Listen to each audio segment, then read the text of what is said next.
This is Mike Miller in Minneapolis, Minnesota. I was diagnosed in 2010 and chose to do active surveillance for a couple of years before we got to the point where it seemed to be evident that it was time for some treatment. Okay, after I was diagnosed, I did a lot of research of my own on the internet, which took me to some dietary things. We seriously changed our diet as a basis of some things we found online. And in late 2012, I think, it was determined that I had progressed in severity. My urologist here offered surgery, radiation, and HIFU, and was in fact trained in HIFU.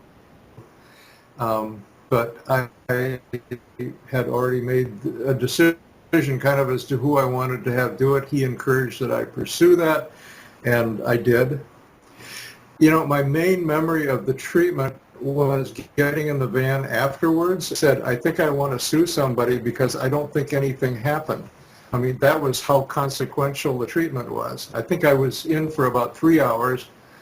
I think about 2 of that was mapping the prostate, an hour or so ablating, and then, you know, woke up, recovered, and we were back for dinner. The recovery at home went fine. The catheter business is a mild inconvenience for a couple of weeks, but compared to everything I've known about with friends that have had radiation and surgery, as I told my wife, compared to childbirth and a car accident, it was absolutely nothing. And so after 2 weeks, the catheter came out, and that was that.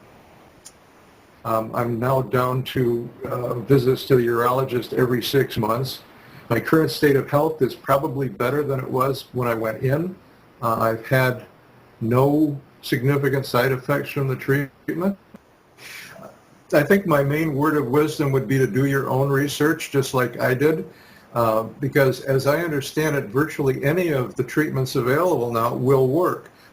The question for me was the consequences of the side effects that you'd get from each of those treatments, and the odds of negative side effects from the HIFU would be almost nil, and which is in fact what turned out to be the case. So, I mean, I am delighted with what happened, and I would recommend somebody who's a good candidate for it to consider HIFU, and I wasn't paid to say that.